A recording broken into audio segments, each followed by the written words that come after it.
Tennis, and in this video we are looking at how the Williams sisters got into professional tennis. And I didn't know this, but if you go on the WTA website, the players who are retired, if you click on their name, this is Venus's page, click on matches here, you can see their matches.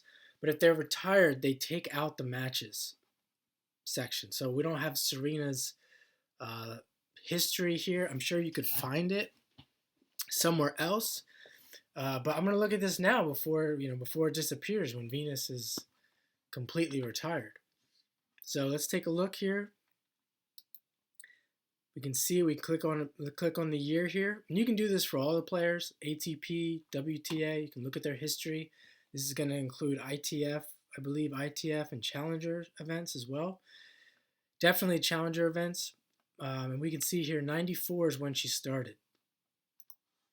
94, she was born in 1980, so she's 14 years old.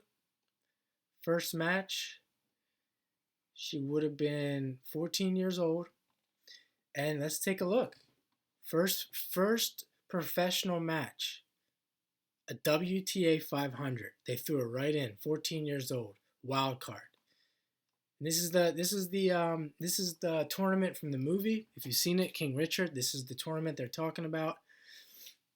They gave her a wild card. She wins basically given $5,000. She plays Sean Stafford first round. Quality win, you would think, right? Ranked 58. This is a U.S. tournament against a U.S. opponent. And then she loses against the number two player in the world from Spain and takes a set off her. Still pretty amazing, but I want to emphasize here that they just threw her in there, gave her the wild card based on what they thought.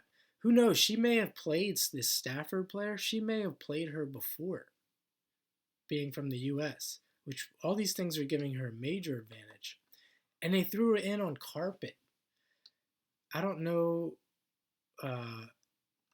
if the movie really portrays this, but it was a carpet surface. This is a surface that she would do better on, for sure. So that's the only match the only tournament she's played in that first year. We can go to 95, and you can see again all professional tournaments, no lower tournaments. Why she would do this, I have no idea why they would do this. Maybe because they can. Wild card again, Los Angeles, WTA 500. Loses to a player from Sweden, ranked 63. Again, in the U.S., she's 15 years old. Wild card again, Montreal, Canada, might as well call it the U.S. All these hard courts, loses first round. Another tournament. And by the way, she's ranked, not even ranked, no ranking. She has no ranking. Now she's ranked 321. Based on what? I don't know why she'd be ranked 321 at this point. Gets another wild card, U.S. tournament. It's at San Jose tournament again, carpet. Wins the first round, second round, and then loses to the 7th ranked player there. And now she's done for the year. 96. Still in the U.S. Has not left the U.S.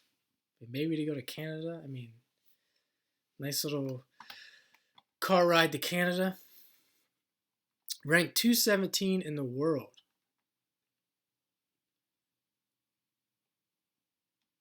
Playing 6 tournaments, maybe 7 tournaments with like 2 or 3 wins. Okay, so now they're not giving her a wild card. It's a WTA 1000, almost the highest level you could play. It's still a hard court. It's still in California. Mind you, most of these tournaments are in California, in the same state. And plays qualifying, wins the first 2. Top 100 wins. And then loses to a player from France, ranked 18 in the world. Now she's 197, gets a wild card to 250. Clay loses first round, retired. First match on clay in Florida. Her 2 residences, by the way, at this time would be Florida and California.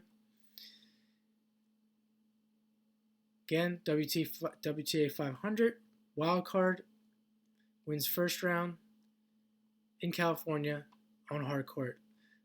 Wins the first round, wins the second round against a U.S. player, ranked 32, and then loses to Steffi Graf, number one player in the world. Now, here's the other thing I want to mention about this. So far, she's been given these wild cards. She's only playing in her home states for the most part. She's only playing on hard courts. And she also has had the opportunity to play on the biggest stage in the world against the top two players in the world, Steffi Graf and Arantxa Sanchez Vicaria. She's been given this, by the way. She's not earned it. She's been given this. Kind of like much like other sports, like basketball. You see, like maybe a high school player before they changed the rule, they would just, like LeBron James, Kobe Bryant, where they just send them straight to the pros without playing college. Here it is again. She's ranked 148, so now she's getting into qualifying events. She wins the first 3 rounds. Again, still in California, hard court, and then loses in the first round to 36th ranked player in the world. And look at all the experience she's getting with the top 100 players. All win or lose, she's just getting match after match of experience against top 100 players. Back to San Jose, third time around. Wild card, loses the first round to the number 12 player in the world. 97. This is going to be her breakout year. She's had 3 years of experience at the highest level. Ranked 211, still in California, on a hard court. Makes it to the quarterfinals, and now she's playing Lindsay Davenport, loses to Lindsay Davenport. Beats the number 9 player in the world. And I mentioned she got the experience, and given the experience against the 1 and 2 player, she's basically been given how many matches against the top 30? Players in the top 30? On the biggest world stage. Wild card again in Florida. Ranked 110. Ranked 110 arguably has not left California or Florida, and she's ranked 110 in the world. Obviously, we know this. She wins against a player 526 in the world. She's going to win. You can see, still, this is what I'm talking about. 526 in the world, she loses a set. She gets to play Jennifer Capriati. She's already played Jennifer Capriati on the practice court, obviously. Wins against her, and then she plays Martina Hingis. So now we're looking at, add Martina Hingis to that. The 1, 2, and 3 players in the world she's given experience against in her home states of Florida and California. Pays to know people. Rank 102. Florida again, on clay. Now she's going to play clay. Wins first 2 rounds qualifying, wins the first round. Loses to Shonda Rubin in the round of 32. And now she gets a little vacation to France. Let's take a vacation to France. Ranked 90 in the world. Loses the first round, no surprise there. I don't know what this is. Round of 64? Does that mean she was given a bye? Is that even possible? I'm not even sure what happened here. They just decided not to exclude that record. And then another vacation. Let's take a vacation to London. Ranked 79. So she was ranked 102. Let's take it back here. Still in Florida, ranked 110. Wins a couple matches. Again, wins a couple matches, but plays a nobody from the USA. And then plays her good buddy, Jennifer Capriati, who she's played how many times before this match even started. Ranked 102, breezes through qualifying, gets to play a U.S. player, again in Florida, Who knows how many times she's played this girl. And then to France, obviously is going to lose. And then London on grass, where she would be favored to play. So really starting off her travel experience on one of the surfaces that she would be great at. And I know I'm kind of like speaking facetiously here about this whole situation with Venus Williams, but take note the intelligence of these people when it comes to tennis, and take note of, even if it's not the idea that pays to know people, but even if you're a tennis player coming up and you want to break into top tennis, this is necessary. This is not negotiable. You need to think like this because it matters. And I'm going to go over Nadal's path as well, and some of the other players. These are the smartest players on tour. They did this deliberately. It's not an accident that this looks like this.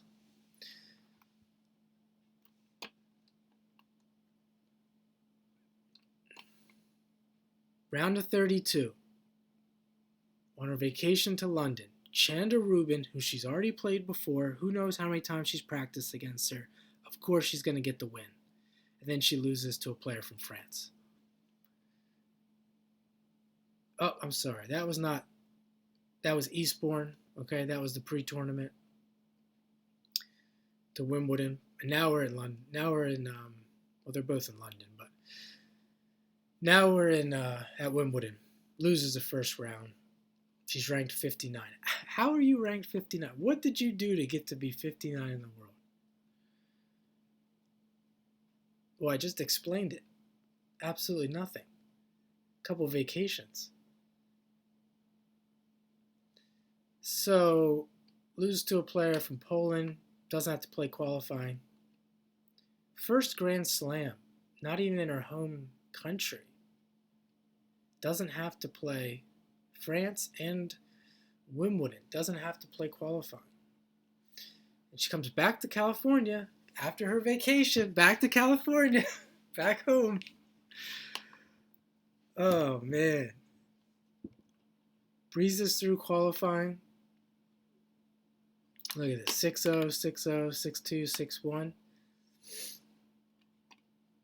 I talked about, playing better players in that Serena Williams video, getting experience, how much that helps you coming home and just destroying these two players in qualifying. Yeah. Tough match against a 74 ranked player in the world. And then, gets a win against a clay court player from Argentina. And then plays Martina Hingis again. Another, more experience against the best player in the world. Oh, still in Los Angeles. Still in Los Angeles. Wild card again. Wins against a USA player. Plays someone from Germany. Huber, who's got that name, Huber, some tennis pedigree there. Loses that match. Back to Montreal, where she's been before. Her one and only trip outside of the U.S., outside of those 2 trips to France and England. Loses the first round.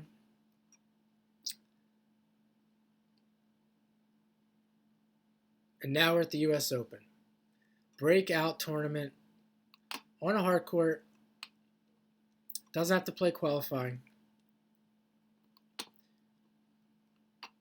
Latvia, obviously destroys a player from Latvia, not ranked in the top 100, and then another Spanish player she's going to destroy 6-0, 6-1. Huber from Germany, tough match. Already played her. Just played her. The luck. Now there's luck involved too. She just played this girl. South African player. I don't know how much, South African players are really known for their tennis. It'll be a tough match from a player from France. We'll give her that. Another tough match from the number 12 ranked player in the world. And then Martina Hingis again. Martina Hingis again.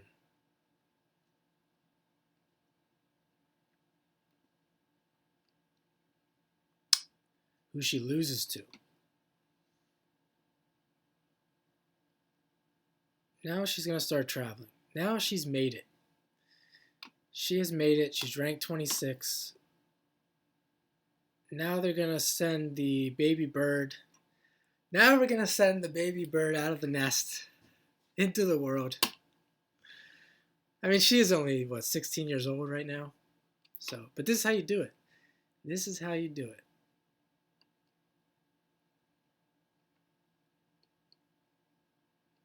Switzerland, carpet. She's going to do well again. Obviously, Huber again. Doesn't have to play her, though. Lindsay Davenport takes a loss. Moscow, carpet. I mean, why not? Why not just add fuel to the fire? Why not just pile on? If we're going to go out of the country and start playing tennis tournaments, why not play all the indoor? Why not do it during the indoor season and play all the carpet tournaments that don't even exist anymore?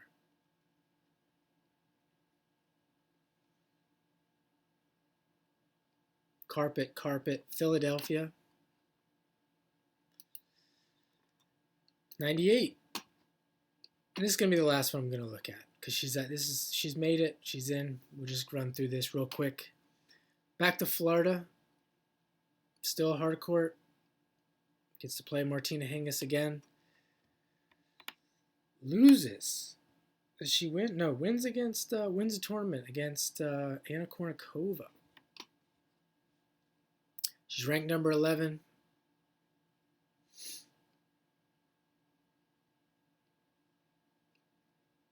She's starting to win tournaments. Playing against, look at this run from the quarters, the semis, to the final. Plays her sister.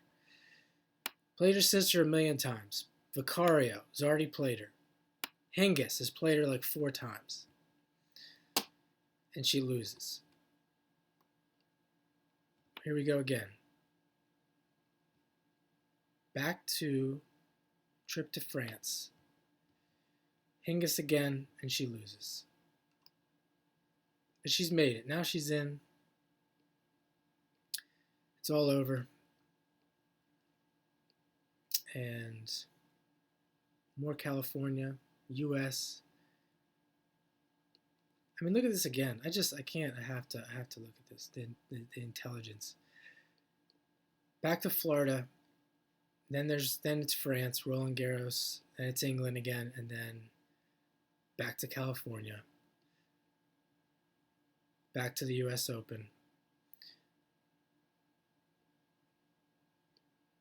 And then it's the indoor season again. The indoor hard season. Carpet. And then she's ranked number 5. So there you have it. Venus Williams, road to top tennis.